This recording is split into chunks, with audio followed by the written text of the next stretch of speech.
Despite the festival's outward success, Queen Morenike's jealousy could not be subdued by mere public spectacle.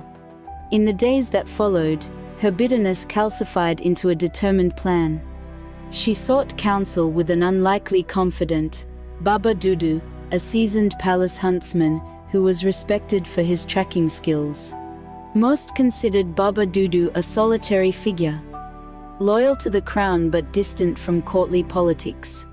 One afternoon, Morenike summoned him under the guise of needing rare herbs from the forest for a royal remedy. He arrived at her private chamber, modestly attired in traditional hunter's garb, a dark brown outfit, well suited to blending into dense foliage. The queen closed the door behind him and paced about the room, her expression taut with unease. With hushed severity, she revealed her true objective. Take Princess Adesewa into the heart of the forest. Do whatever it takes to ensure she does not return. Her voice quivered, a mix of rage and desperation. She offered Baba Dudu gold, land, and status, anything to secure his compliance. The huntsman froze in disbelief. Although he revered the queen's authority, he also knew Adesewa's gentle character. Morenike pressed on, threatening him with dire consequences should he refuse. Baba Dudu reluctantly accepted the order, his conscience heavy. The next day, he approached Adesewa, instructing her that the queen wished for fresh medicinal plants from deep within the forest. Always eager to help, Adesewa agreed without suspicion. Together, they set off at dawn, passing far beyond the farms and dwellings surrounding the kingdom. The dense canopy overhead filtered the sunlight, creating a hush of shadows as they ventured further. Adesewa found a sense of wonder in the forest's allure, marveling at vibrant flowers and chattering birds. Baba Dudu, on the other hand, could scarcely meet her eyes.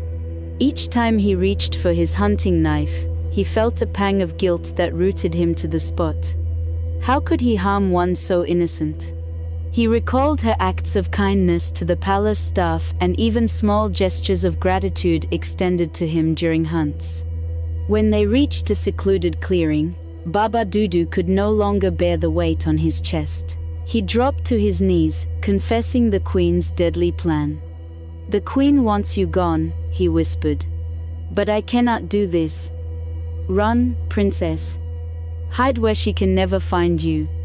A wave of terror and heartbreak swept over Adesewa. She realized she had no choice but to flee into the depths of the forest, leaving behind her father and the home she loved. With tears welling in her eyes, Adesewa raced away. Baba Dudu, overcome with remorse, watched as her figure disappeared among the towering trees. Dread coiled in his gut, for he knew the queen would demand proof of her foul instructions and he had none to give. Thus, two destinies were changed. Adesewa's, cast into exile, and Baba Dudu's, haunted by an impossible task and the wrath of Queen Morenike.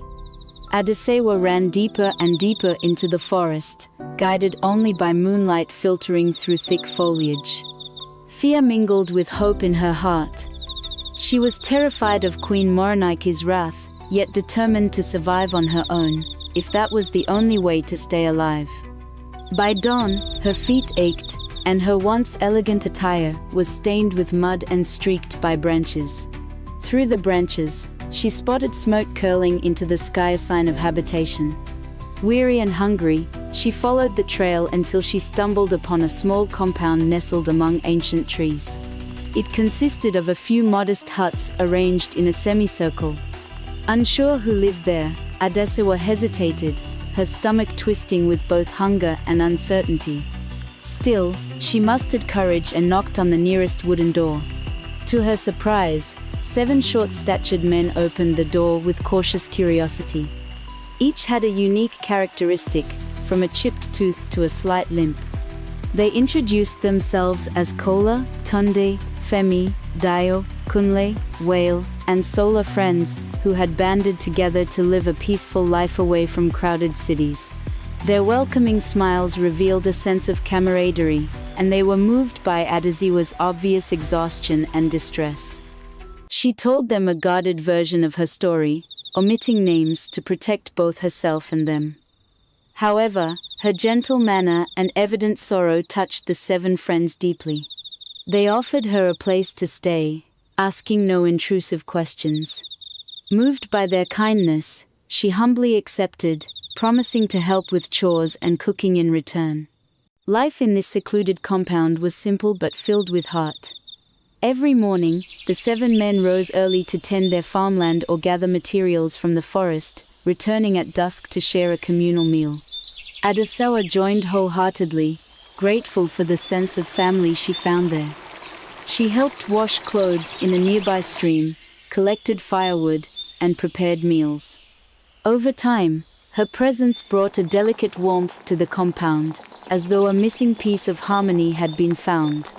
The men also discovered that she possessed a knack for healing knowledge passed down from her late mother. Adesewa would brew herbal teas to help with aches from their labor. She learned each friend's personality. Kola was jovial, Tunde was practical, Femi was impulsive, Deo was reflective, Kunle was shy, Whale was stubborn, and Sola was playful. Despite their differences, they treated one another like family. Little did Adesewa know that, far away in the palace, Queen Morenike fumed. Believing Baba Dudu had carried out her orders, she smirked whenever she glanced at her mirror. At the same time, the king remained oblivious, missing his daughter but believing she might have gone on a retreat. Within the forest sanctuary, Adesewa found a semblance of peace, though the memory of her stepmother's menacing gaze occasionally haunted her dreams.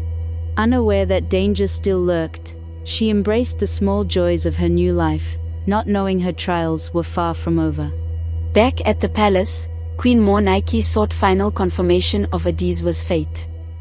She once again approached the enchanted mirror, demanding, "Tell me, mirror, am I now the fairest in Ife's land?" The mirror, in its cryptic whisper, replied that while the princess was presumed lost, she still lived, and her beauty endured. Rage flooded Morenike's veins, her plan undone by the huntsman's mercy. Determined to finish the job herself, the queen concocted a more insidious scheme. She devised a disguise, dressing as a traveling market woman with worn-out clothes and a plain head wrap to mask her regal features.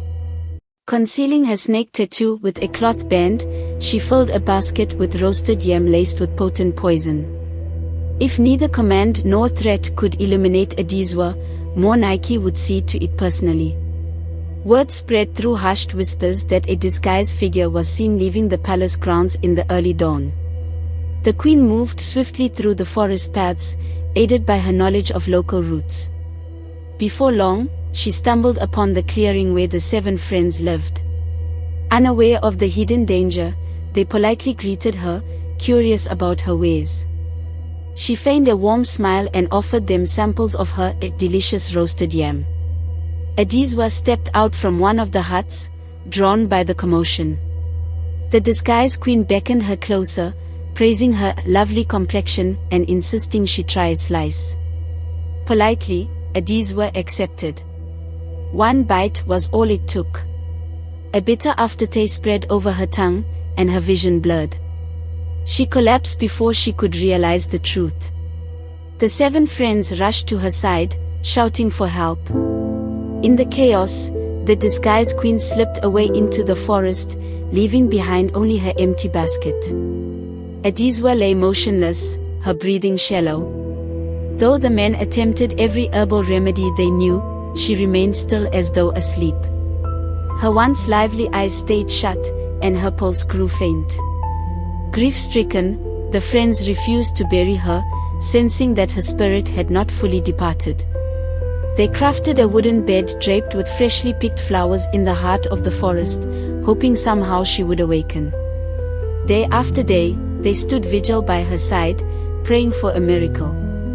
Her peaceful face and calm posture made her appear merely at rest, but none knew how to reverse the unseen poison coursing through her body. Meanwhile, Morenike hurried back to the palace with a triumphant gleam in her eyes. As soon as she reached her private quarters, she flung her disguise aside and consulted the mirror anew. This time, the mirror's hushed voice confirmed that Adesewa had fallen into a death-like slumber. Vindicated and confident, the queen believed her place as the fairest was finally secure. Little did she realize that the silent forest watched, and fate was weaving events that would soon unravel her carefully laid plans. Coming up in episode 3. The awakening. Will fate intervene before Morenike strikes again? Stay tuned.